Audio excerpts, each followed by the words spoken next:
네, 이제 새롭게 한 주를 시작하는 월요일이죠. 오늘부터 또 전략을 잘 세워봐야 될 텐데요. 자, 먼저 첫 번째 키워드는 미중 무역 협상입니다. 양보 없는 관세 전쟁을 벌이고 있는 미국과 중국인데 이 무역 협상 첫날에 각자 기본 입장을 개진하고 이견 조율에 벌써 들어간 걸로 확인이 됐습니다. 사실상 중간에 중국 측이 스위스를 떠났다라는 설도 있었지만 로이터 보도에 따르면 양측이 저녁 8시까지 회의를 진행한 걸로 전해졌는데요. 그러나 또 민감한 회의였던 만큼 통상 관례로 여겨지는 모두 발언까지도 모두 다 비공개로 진행이 되면서 세간의 관심을 모았습니다. 자, 기사들을 한번 종합해 보면 이번에는 첫 번째 회의였던 만큼 관세 인하라는 본질적인 것에 좀 우선을 두고 협의를 했을 걸로 추정이 되는데요. 다만 트럼프 대통령이 SNS에 중국과 매우 좋은 회담이 있었다. 또 많은 것이 논의가 됐고 많은 동의가 이루어졌다라고 밝힌 만큼 서로 부과했었던 이 폭탄 관세율이 어느 정도 낮아질지 기대감이 커지고 있습니다. 잠시 뒤에 양측 대표단의 발언들 기사 통해서 조금 더 자세하게 살펴볼 거고요. 자, 이런 가운데 최악으로 치닫고 있던 각국의 전쟁 상황 속에서도 조금씩 희소식이 들려오고 있습니다. 자, 먼저 전면전 직전까지 치달았었던 인도와 파키스탄 휴전에 합의한 걸로 전해졌는데요. 두 나라가 무력 충돌을 주고받은 지 한 사흘 만이었죠. 그런데 갑자기 몇 시간 뒤에 또다시 폭발음이 들리면서 확전 우려가 다시금 커지고 있습니다. 인도 측의 입장을 들어보면 파키스탄이 협정을 위반했다라고 하는데요. 또 파키스탄은 이를 부인하고 있는 만큼 양국의 태세는 조금 더 지켜봐야 될 것 같고요. 이에 반해서 러시아, 우크라이나 분위기 좀 다릅니다. 푸틴 러시아 대통령 우크라이나에 직접 대화를 제안한 걸로 전해졌는데요. 오는 15일에 이스탄불에서 만나자, 협상을 재개하자라고 제안을 했다라는 전문입니다. 각각 우리 시장 안에서 어떤 섹터에서 파급을 일으킬지 점검해 보겠습니다. 자, 끝으로는 실적주죠. 랠리가 계속되고 있습니다. YG 보셨나요? 컨센서스 영업이익 기준으로 3,000%를 상회하면서 서프라이즈한 실적을 발표했고요. 넷마블은 실은 목요일 장 마감하고 나왔죠. 그때 당시에는 별로 움직임이 없었는데 금요일장에서 갑자기 10%가 넘게 폭발을 했습니다. APR과 한국콜마는 저희도 말씀을 드렸듯이 또다시 신고가를 달성해 버렸네요. 자리가 높다고 안 가지는 않는 요즘 시장인 것 같습니다. 자, 이번 주 계속해서 주목해야 하는 실적주도 찾아보겠습니다. 이에 대한 힌트는 다음 장에서 일정을 보면서 한번 만나볼게요. 열어주시죠. 이번에는 좀 주 초반만 좀 바쁩니다. 일단 당장 오늘부터 이재명 대선 후보 처음으로 공식 유세 일정을 시작합니다. 이에 대한 공약 발표가 한 11시 정도로 예정돼 있기 때문에 점심시간쯤 변동성은 좀 주의를 해보셔야 될 것 같고요. 그 밖에 좀 중요하다 싶은 포인트는 바로 2025 셀렉트 USA 투자 서밋입니다. 미국 상무부에서 주최를 하는 최대 투자 박람회인데요. 여기에 실세죠. 러트닉 상무장관이 참석을 할 걸로 전해졌습니다. 그런데 이 자리에서 조선업 투자 라운드 테이블이 따로 만들어질 거다라는 얘기가 있고요. 여기에 또 현대차 그룹과 관련한 코멘트가 나올 것이다라는 말들도 나오고 있습니다. 이에 대해서 오늘 좀 집중적으로 살펴보면 좋을 것 같고요. 그 밖에 실적은 SK텔레콤, 시프트업, 클래시스, 코스메카 코리아, 인그루드 랩까지 우리 지난주부터 계속되고 있는 화장품주 그 안에 중소형단의 실적 랠리가 계속되고 있다는 점 이번 주까지도 좀 지속될 걸로 보이고요. 화요일에는 삼성전자가 갤럭시 S25 엣지를 공개하고 MSCI 반기 리뷰 성적도 나옵니다. 삼양식품과 하나시스템은 편입 유력 후보로 증권사에서 공통적으로 꼽고 있다라는 말씀 전해드린 바가 있죠. 물론 MSCI 지수에 편입되기까지는 시간이 좀 남았지만 이 성적이 결과가 나오게 된다면 그 당일의 변동성은 좀 있을 걸로 보이고요.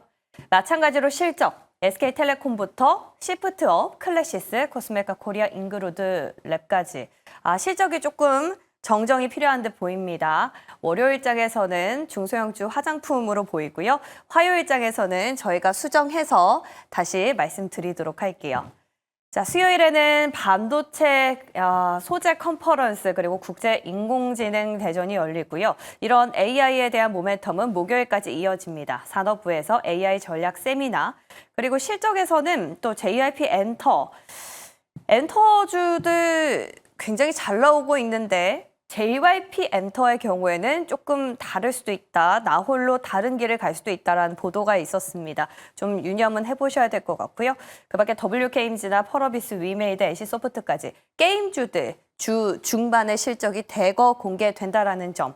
그리고 목요일에는 보시다시피 LG, SK, CJ까지 주로 지주사들 성적을 발표하고요. 하나생명부터 금요일까지는 생명주들, 생보사들, 최근 들어서 금융주 안에서 증권주들 좋은 흐름 보이고 있는데 생보사까지 이어질지는 좀 지켜봐야겠습니다.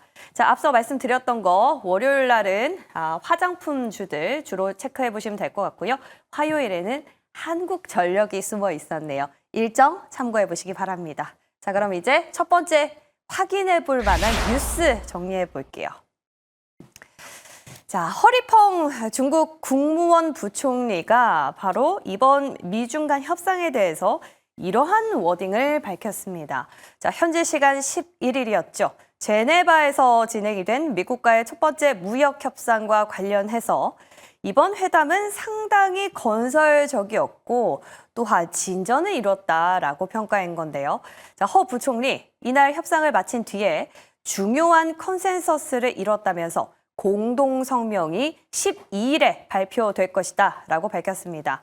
자, 그러면서 이 중국은 통상 협상에서는 항상 윈윈하는 결과를 추구해 왔기 때문에 이번에 중국은 또 미국과 협력해서 차이는 관리를 하고 협력 분야는 확대할 준비가 돼 있다라고 자신감 있는 포부를 밝혔습니다.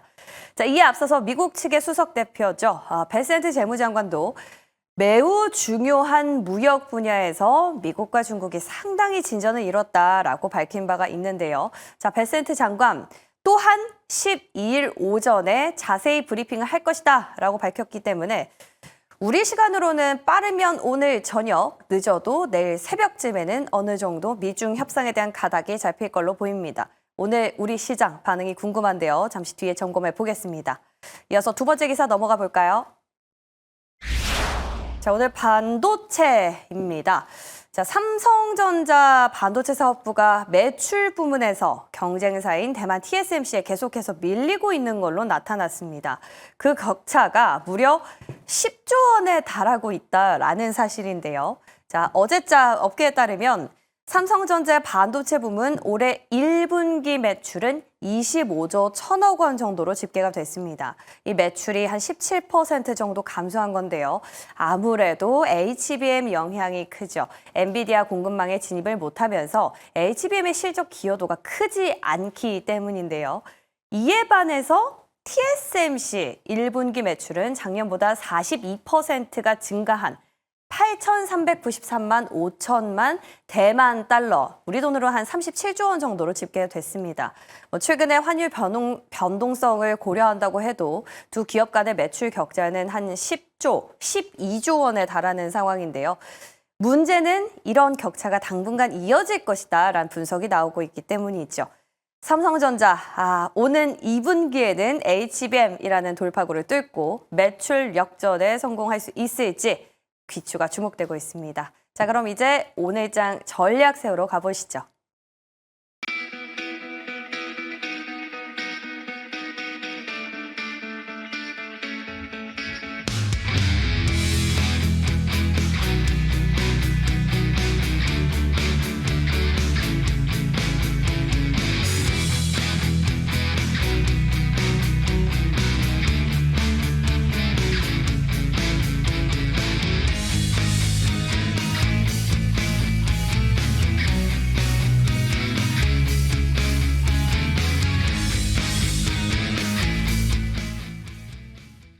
월요일 아침입니다. 든든한 두 분과 함께하죠. 퍼스트프라임 리서치 이동근 대표, MBN골드 조선일 매니저입니다. 어서 오십시오. 안녕하십니까. 네, 주말 잘 보내셨나요? 네. 네, 저희 오늘 좀 새롭게 달라졌어요. 우리 매니저님 자리도 좀 바뀌셨는데 뭐 똑같죠? 예, 오늘 또 힘차게 출발해 보겠습니다. 자, 먼저 오늘자 어떤 키워드에 주목하고 계신지 두 분의 속마음부터 좀 열어볼게요. 홀딩 메이 슈퍼사이클에 올라타자.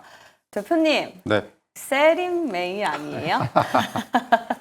사실 우리가 너무 잘 알고 있는 이제 증시의 유명한 격언이죠. 세린 메이 오랜 팔고 떠나라는 말이 이제 많이 통용이 되고 있는데 글쎄요. 저는 뭐 지금의 분위기가 세린 메이의 분위기는 아니라고 봐요. 오히려 이제 5월 지금 시장이 저는 이제 본격적으로 좀 이제 시장이 좋아지기 위한 어떤 초입 단계 정도에 와 있는 것이 아닌가라는 생각이 들고요.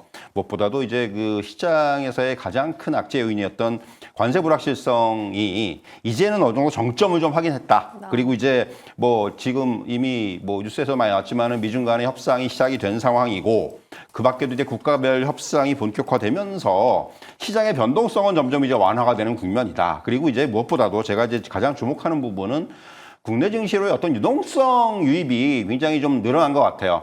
뭐 뉴스 통해서 보셨겠지만 사실 우리나라 투자자분들이 사실은 이 작년 같은 경우도 워낙 미국장에 올인하셨잖아요. 근데 이제 미국 주식 2주 연속 순매도가 나왔어요.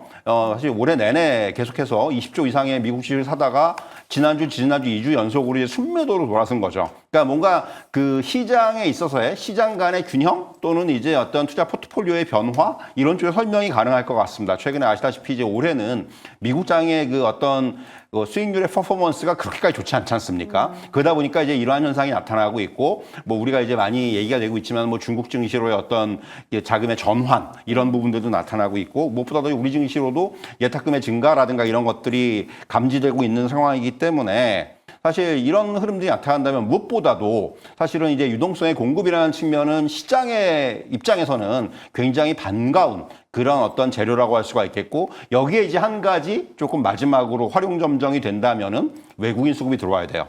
아직까지 이제 지난주에 외국인 수급이 약간 들어오는 듯 싶다가 다시 또 이제 매도로 돌아서는 모습이 나왔는데, 네. 결국 이제 이런 부분들이 언제쯤 조금 이제 연속성을 가진 그런 수급들이 들어올 수 있는지, 일단 환율이라든가 이런 부분들이 조금 최근에 여러 가지 요인들로 인해서 이제 안정이 돼가는, 이게 뭐 자이든 타이든 간에 그러니까 안정이 되어가는 모습이 있기 때문에 외국인들이 주식을 살 수 있는 여건들은 좀 형성이 되고 있거든요. 결국 이러한 모습들이 이제 언제쯤 좀 구체화될 수 있을지, 이런 부분들을 우리가 계속해서 확인할 필요가 있을 것 같습니다. 최악은 지났기 때문에 세린 메이가 아니라 홀돈 메이다.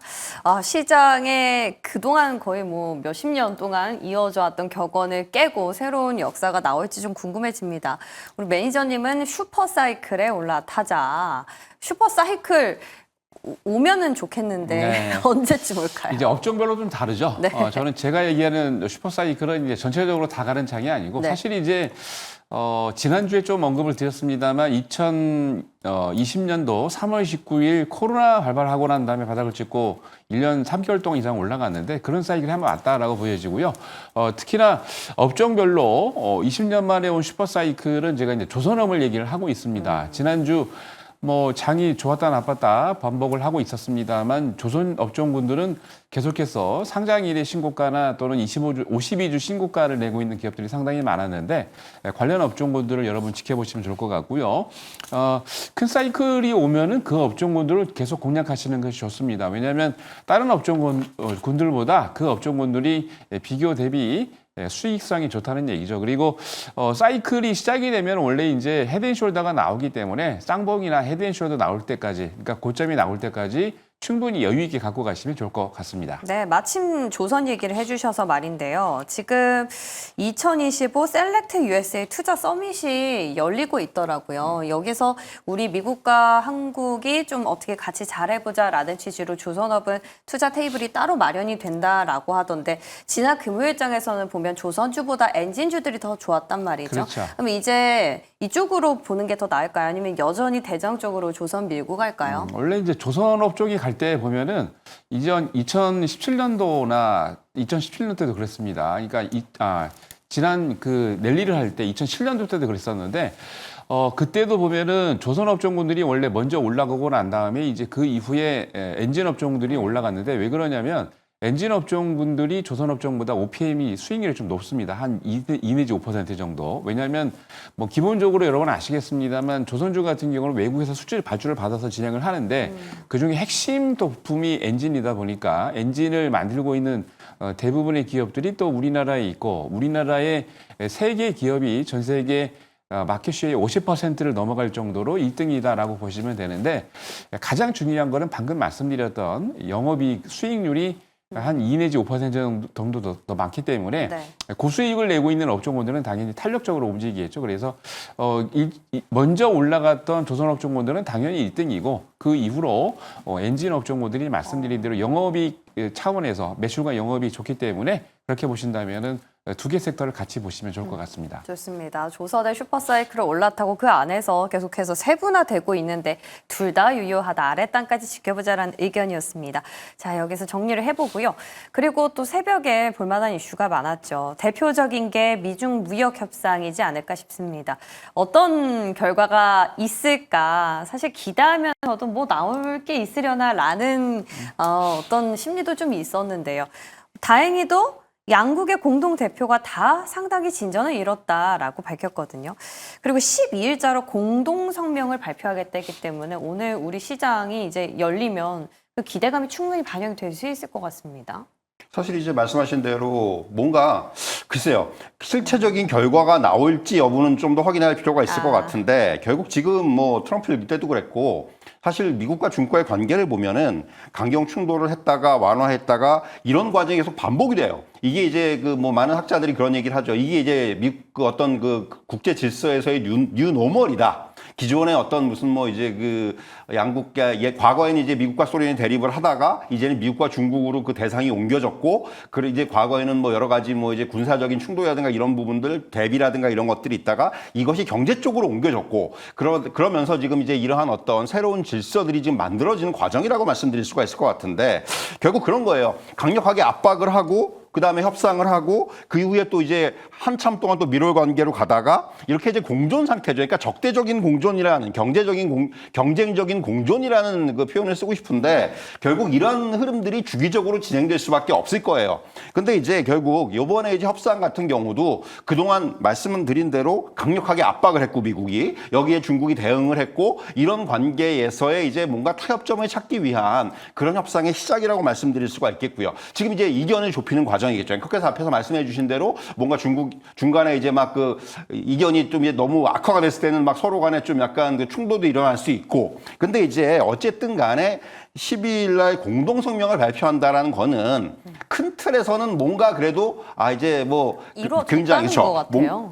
뭔가가 큰 틀에서는 그쵸. 뭔가 이제 굉장한 그 진전보다는 네. 자 이제 뭐 여기서 어느 정도 그러니까 대표적인 것들이 이런 거죠. 관세율이 뭐 약간 미국이나 중국이나 지금 145% 125% 관세율을 조금 이제 아무래도 이제 인하를 한다든가 뭔가 액션들이 나올 거예요. 근데 그것이 완전히 그렇다고 해서 그것으로 협상이 끝났다? 그건 아니라는 거죠. 결국 협상의 장기화는 당연한 거고요. 근데 이제 다만 그런 과정에서 이제 굉장히 그 서로 간의 충돌 국면이었다면은 이런 것들이 이제 앞으로는 상당 기간 완화가 될 수 있는 국면이 될 거고 이제 그런 가운데서 이 완화가 됐다는 것 자체가 어떻게 보면 증시 입장에서나 경제적인 입장에서는 상당히 좀 호재로 작용할 수가 있다라는 겁니다. 네. 그렇기 때문에 사실은 제가 앞에서도 이제 그 5월에 시작에 대해서 긍정적인 말씀을 드린 이유가 결국 지금 이제부터는 그동안에 이제 굉장히 안 좋았던 것들이 더 이상 안 좋아질 게 없다라는 쪽에서 받아들일 수가 있기 때문에 네. 그렇다면은 이제는 조금은 이런 부분에서는 우리가 기대를 걸어봐도 되는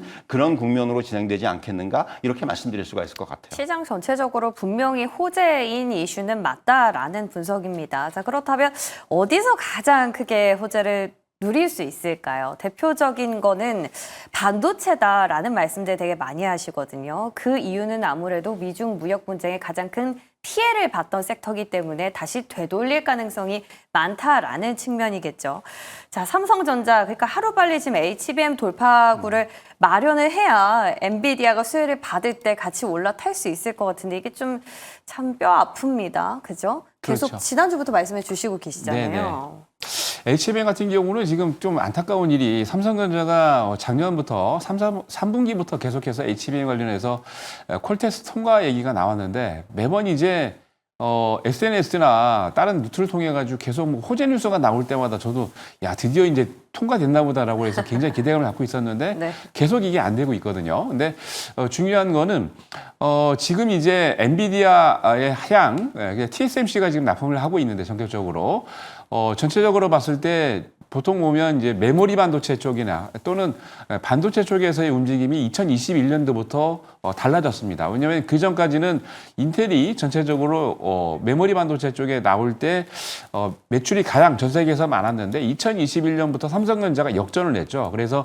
삼성전자가 1위를 달리다가 너무 안타까운 거는 그 HBM 관련 이슈가 나오기 시작을 하면서 작년부터 역전이 돼서 TSMC에 이제 2022년 2분기부터 고점을 찍고 그때부터 TSMC에 역전을 당해서 삼성전자가 메모리 반도체를 내줬는데 이번에도 지금 발표된 내용을 보면은 좀 안타까운 내용이 있습니다. 벌써 작년 그 2, 4분기 때 역전을 당해서 삼성전자가 계속 메모리 반도체 쪽을 TSMC가 1등을 하고 있다가 작년에 간소한 차로 2분, 2, 4분기 때 TSMC를 삼성전자가 역전을 했어요. 따라잡았는데 그 다음부터 HBM 관련해서 TSMC가 매출이 늘어나면서 2, 4분기 때 2, 4분기 때죠.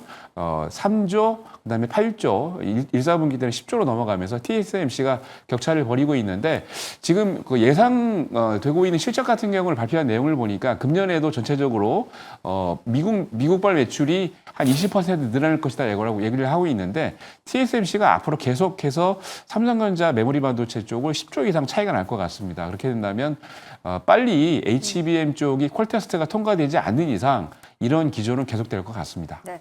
그리고 결국에 이제 HBM이다라는 말씀들 많이 해주셨는데 보니까 SK 하이닉스가요. 하나테미텍, 세미텍, HBM 장비 발주를 미뤘다라는 소식이 또 전해졌거든요. 그러면 한미 반도체는 또 호재가 아닐 수 없어요. 그렇죠. 오늘 장비단에 분명히 이거 반응이 있을 것 같은데 어느 쪽으로 흘러갈까요? 네, 한미 반도체를 계속 말씀드렸던 이유가 왜냐하면 하나세미텍이 사실 3월 달에 납품을 하겠다고 얘기를 했는데 실질적으로 납품해가지고 이거를 만들어서 납품을 한 게 SK 하이닉스가 없거든요. 그렇기 때문에 문제가 됐던 건데 7월 달에 아마 납품을 본격적으로 할 것 같은데 문제는 뭐냐면 TC번더를 향해서 한미반도체가 여기에 대한 특허 소송을 냈습니다. 왜냐하면 메모리 를 만들 때 적층으로 해서 12단, 8단 내지 12단 쌓아야 되는데 그게 한미반도체가 만들고 있던 거고 너무 똑같다라고 해서 지금 특허 문정을 냈는데 네.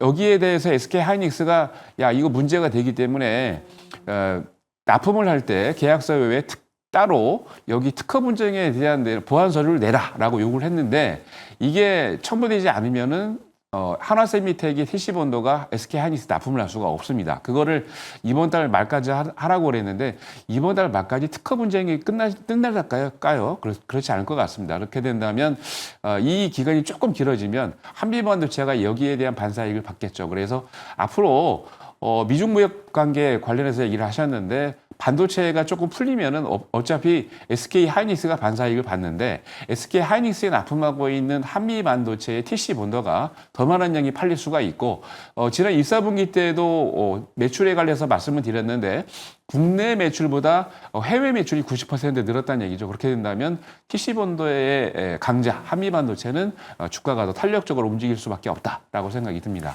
참 시장이 예단하기가 어려운 것 같아요. 우리가 지난달 말이었나요? 말까지만 해도 이제 하나비전을 보자라는 말씀들 참 많이 해주셨는데 이제는 어느샌가 무게중심이 다시 한미 반도체로 돌아갈 수도 있겠다라는 생각이 들게 하는 기사였습니다.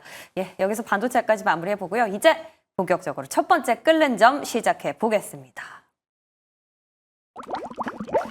저희 전쟁에 대한 이야기를 좀 나눠볼까 합니다. 일시적인 재료가 될 수도 있겠지만 아직 무역 협상의 결과가 나오지 않은 상황에서 수급 쏠림이 충분히 나타날 수 있을 것 같거든요. 먼저 대표님, 네. 푸틴 러시아 대통령이 우크라이나에 15일에 이스탄불에서 만나자라고 제안을 했어요. 물론 아직 받아들여지지는 않은 걸로 보입니다만 재건주 기대감이 지난주부터 조금씩 잡아가야 되나 생각이 들어요. 사실 이제 이게 그 지금 푸틴이 이렇게 이제 그 다시 제안을 한 그 환경부터 좀 봐야 될 것 같은데, 결국은 영국, 프랑스, 독일 또 폴란드 이런 그 유럽의 그 주요국 정상들이 러시아에다가 다시 휴전을 촉구했다라는 부분이죠. 제안을 받아들이지 않을 경우에는 우크라이나 군사 지원을 더 확대하겠다. 그리고 에너지라든가 금융 부문에 있어서 러시아에 대한 추가 제재를 또 이제 압박을 했다라는 거예요. 여기에다가 사실 그 기존에 트럼프 대통령은 푸틴 대통령의 평을 들었지 않습니까? 네. 그런데 약간 기조가 최근에 바뀌고 있어요. 어떻게 보면 입장을 선회하면서 미국 같은 경우도 이제는 그 러시아를 좀 압박하는, 뭔가 빨리 이제 휴전, 그러니까 가시적인 성과를 빨리 내라, 이런 쪽으로 이제 방향이 전환되고 있다라는 부분이 굉장히 좀 이제 푸틴 입장에서는 좀 압박을 느꼈을 수가 있고요. 근데 결국은 이게 과연 푸틴 대통령의 이러한 제안이 실질적인 어떤 대화보다는 저는 약간 뭔가 시간을 끄는 쪽에 워낙 그런 걸 잘하는 사람이니까 액션이다. 예, 그래서 그런 쪽도 아닐까라는 생각도 좀 해보게 되고요. 그리고 또 하나는 결국 푸틴 대통령이 제안을 했더라도 과연 젤렌스키가 이거를 수용을 할 것인지 여부도 봐야 되는 거고요. 그렇기 때문에 아직까지 이런 뭔가 불확실성은 좀 많이 남아 있어요. 그리고 만약에 진짜 저는 양국이 휴전 협상에 들어가더라도 우크라이나 나토 가입이라든가 또 크림반도를 비롯한 러시아의 점령지 문제라든가 굉장히 민감한 쟁점들이 많아요. 이거를 어떻게 풀어갈 것인지. 그렇기 때문에 사실은 이게 뭐 휴전이라든가 협상이라든가 이런 것들에 대해서 얘기는 계속 나오고 있지만은 실질적으로 뭔가 어떤 그 결과가 도출될 때까지는 시간이 좀 많이 소요될 것 같아요. 그래서 사실은 뭐 지금 계속해서 우크라이나 재건 관련주는 뭔가 이런 뉴스 플로우가 있을 때마다 주가의 흐름들이 나타납니다. 이번에도 마찬가지라고 생각을 해요. 네. 근데 다만 저는 이제 이런 것들은 철저하게 어떤 트레이딩의 관점에서 대응하는 것이 맞지 않겠는가. 뭔가 정말로 가시적인 결과가 나오기 전까지는. 그래서 상당히 저는 이것도 마치 무역협상과 마찬가지로 조금은 장기화될 수가 있다. 물론 이제 지금 전쟁의 국면은 확전의 국면에선 벗어난 건 사실이에요. 뭔가 이제 시한부 휴전이라든가 이런 것들은 계속 나타나고 있기 때문에 사실은 이제 최악의 상황은 벗어났지만은 실질적인 뭔가 휴전의 결과가 나오기까지는 시간이 많이 좀 필요하다. 이런 쪽에서 우리가 접근할 필요가 있을 것 같습니다. 좋습니다. 철저하게 뉴스 플로우에 따라서 움직이기 때문에 뭔가 중심을 막 뚝심을 갖고 가기보다는 트레이딩으로 유효하다라는 깔끔한 정리. 우리 매니저에게는 인도와 파키스탄 얘기를 좀 들어보고 싶어요. 휴전에 합의를 했는데 이게 최근에 굳이 국내 증시랑 연결고리 좀 찾아본다면 방산주가 실적 발표하고 나서 조금 랠리를 보였는데 여기 좀 지장을 주지 않을까. 이제 혹자들은 방산이랑 인도, 파키스탄도 연결지어서 말씀을 하시더라고요. 그렇죠. 네. 근데 저는 뭐 상당히 뭐 많은 분들이 여기서 근데 끝난 거 아닌가라고 얘기하시는 분도 계시긴 한데 저는 네. 오히려 긍정적으로 보고 있습니다. 자, 왜냐하면 우선 이제 인도 파키스탄 같은 경우는 이 지역이 캐시미르 이 지역이 이전부터 이제 굉장히 이제 이 중국까지 포함해서 3개국이 굉장히 분쟁을 많이 하는 지역입니다.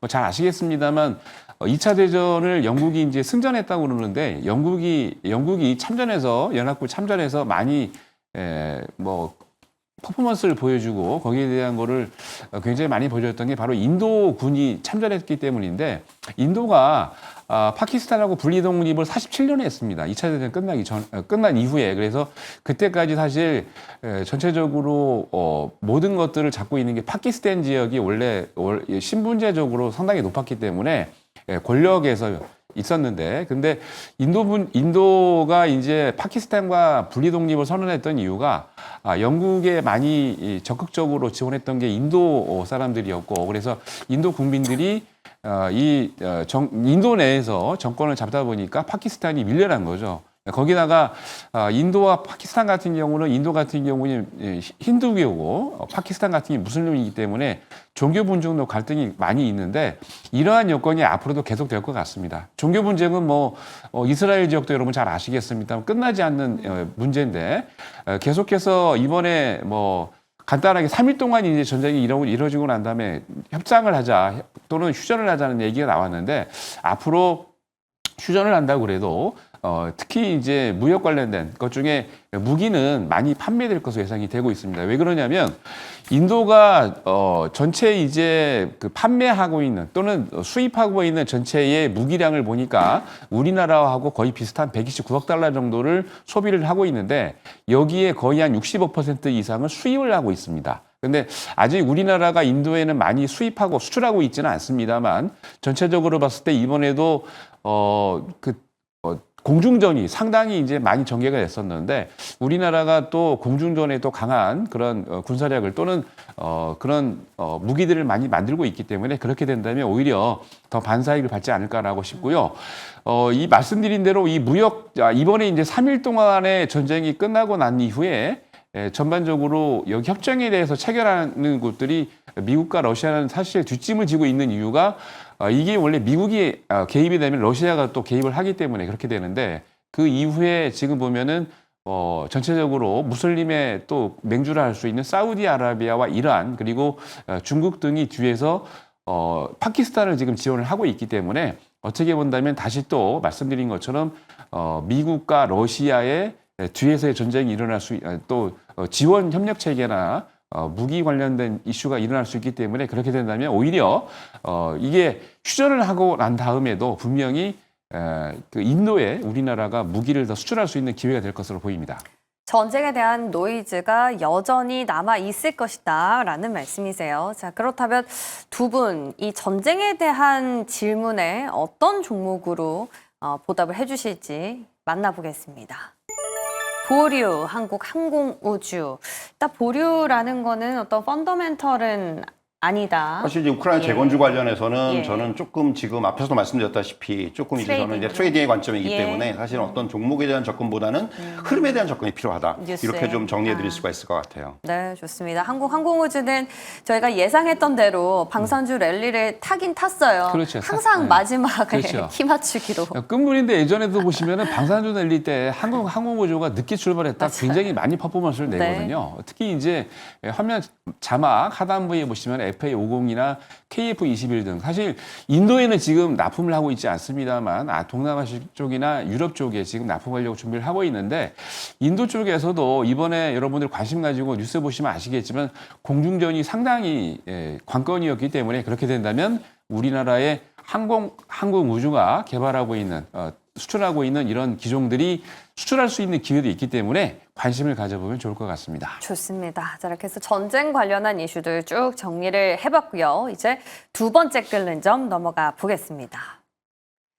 이번에는 지난주부터 계속해서 저희가 빼놓지 않고 가져가고 있는 실적주에 대한 분석입니다.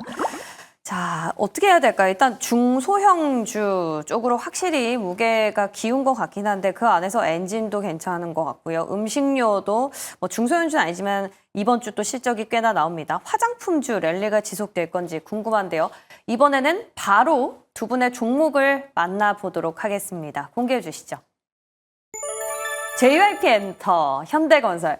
마침 궁금했어요. 엔터주 괜찮은데 JYP만 따로 넣을 것이다. 이런 기사가 있더라고요. 예, 맞아요. 사실 이제 약간 역발상적이긴 합니다. 무슨 얘기냐면은 네. 지금 엔터종의 1분기 실적은 좋습니다. 최근에 주가 흐름을 보시더라도 지난주에 YG엔터 같은 경우 슈팅이 나왔고 SM은 최근에 계속해서 고가를 경신하고 있고 이게 1분기 실적이 좋아요, 다들. 근데 JYP는 거기서 약간 소외가 돼 있죠. 1분기가 오히려 실적이 부진했습니다. 무슨 얘기냐면 1분기에 그 소위 말하는 간판 아티스트들의 활동이 좀 공백이었습니다. 그러면서 그 자리를 메운 것이 좀 신인 쪽이었는데 우리가 얘기하는 뭐 퀵플립이라든가 엠믹스라든가 넥스지 같은 그룹들이 그 공백을 메웠는데 조금은 부족했던 거죠. 다만 사실 그동안 JYP의 약점 중에 하나가 저연타 아티스트들의 기여가 약했는데 이제 이 부분이 지금 굉장히 성장세를 보이고 있다는 건 굉장히 긍정적이에요. 이게 1분기는 조금 부진하겠지만은 향후에 어떤 그런 이제 우리가 얘기한 잠재력이 이제 본격적으로 발현되기 시작한 그런 국면이다 이렇게 말씀드릴 수가 있겠고요. 그렇다면은 1분기가 실적이 바닥이 될 수가 있다라는 겁니다. 1분기 실적이 부진해서 만약에 주가가 좀 부진하다 오히려 매수의 기회가 될 수 있다라는 부분이고 2분기부터는 우리가 이제 가장 그 지금 글로벌 팬덤을 가지고 있는 스트레이키즈가 이제 월드 투어가 시작이 되고요. 그리고 3분기가 접어들면 트와이스의 앨범이 나와요. 그리고 트와이스도 이제 월드 투어에 들어갑니다. 결국 그 양대 가장 그 강력한 그런 수익 기여도를 가질 수 있는 그런 아티스트들의 이제 월드 투어가 시작이 되면서 본격적인 실적 개선이 나타날 수가 있다라는 거죠. 결국 그런 부분들을 감안한다면은 JYP 엔터 같은 경우는 1분기가 실적이 오히려 조금 부진할 수 있지만은 바닥이 될 수가 있다라는 그런 어떤 논리로 접근할 필요가 있지 않나. 그래서 오히려 이제 말씀드린 대로 근데 오히려 또 이번 실적이 나오면은 제가 말씀드린 내용을 갖다가 선반영하면서 오히려 주가가 오를 수도 있어요. 맞아요. 그렇기 때문에 그거는 뭐 모르는 일이지만은 예. 어쨌든 간에 JYP를 지금 이번 주에 수요일에 실적 발표하는데 그 부분을 우리가 주목하면서 볼 필요가 있다. 이렇게 정리해 드릴 수가 있을 것 같습니다. 그러니까 이번엔 조금 아쉬웠지만 2분기 때 간판들이 출두를 하면 좀 달라질 수도 있다라는 겁니다. 그래서 오히려 실적이 나오면 빠질 때 기회로 삼자라는 역발상의 아이디어를 공유해 주셨어요. 자, 우리 매니저님께서는 현대건설을 주셨는데 아니 이번 주 오늘은 화장품 중소형주 메인 있고 내일 모레는 게임주 중소형주도 많이 나오는데 굳이 이 안 좋은 경기에 그렇죠. 건설주를 네. 역발상입니까? 네, 역발상으로 접근하시면 좋을 것 같습니다. 왜냐하면 이제 많은 분들이 특히 이제 4월 달에 리포트가 증권사 리포트를 거의 대부분이 참고해 보시면 아시겠지만은 PF 관련 프로젝트나 부동산 관련 이슈가 있기 때문에 악재로 작용을 하면서 건설업종분들이 문제가 될 수 있다라고 했는데 저는 오히려 이걸 역발상으로 보면 좋을 것 같습니다. 왜냐하면 현대건설 같은 경우는 우리나라의 또 1등 건설주 아니겠습니까? 매출 규모도 가장 1등인데 왜 그러냐면 국내외 건설뿐만이 아니고 여기에 이제 원전까지 추가가 되고 있습니다. 여러분들은 원전 관련해서 현대건설을 굉장히 이제 부정적으로 안 보고 계시는데 네. 현대건설이 원래 4월 14일 날 발표한 내용을 보면은 핀란드와 슬로베니아 원전 사업을 하기 위해서 여기에 대한 통과되고 있는 어떤 이슈가 있는데 그게 1차적으로 통과를 했기 때문에 여기에 대한 지원을 냈고요. 앞으로 그렇게 된다면 핀란드나 북유럽 또는 유럽 쪽에 지금 매출을 올릴 수 있는 그런 여건이 됩니다. 특히 오늘인가 내일 이번 주 내로 수요일날로 알고 있는데 1조 3천억 규모의 지금 여기 가깝죠. 신반포 제2차 관련해 가지고 재건축 도급 계약 발표가 있는데 그게 이제 뭐 바로 발표는 안 되겠지만 아마 이후에 공시가 될 예정인데 전체적으로 국내나 그리고 국외에서도 지금 말씀드린 것처럼 건설 도급이 많이 늘고 있고요. 실질적으로 부도 이슈 관련해서 특히 이제 경기가 안 좋기 때문에 건설 관련해서 굉장히 안 좋다는 인식을 갖고 있는데 오히려 현대건설의 매출과 영업이익을 여러분들 열어보시면 굉장히 좋습니다. 그리고 원전 관련 이슈는 살아있기 때문에 특히 2022년부터 웨스팅하우스가 본격적으로 우리나라 이제 팀 코리아 중에 특히 현대건설을 딱 찍어가지고 프로젝트를 같이 하자라고 해서 이쪽 관련 그러니까 원전 관련 이슈를 부각이 되면서 계속 진행을 하고 있는데 웨스팅하우스와 함께 앞으로 글로벌에서 굉장히 많은 수주를 올릴 수 있는 기업이 중에 하나가 바로 현대건설입니다. 그렇기 때문에 좀 역발상적으로 경기가 안 좋아서 건설이 망한다? 그렇지 않습니다. 그중에 제일 잘 나가는 기업은 살아남는다는 거. 그중에 대표가 현대건설입니다. 원전에 대한 모멘텀이 얹어진 현대건설을 오늘 실적주 안에서 관심주로 꼽아주셨습니다. 오늘 여러 가지 이슈 다뤘었죠. 조선, HBM 그리고 실적주까지 중심 잘 잡아보시기 바랄게요. 두 분 인사드릴게요. 고맙습니다.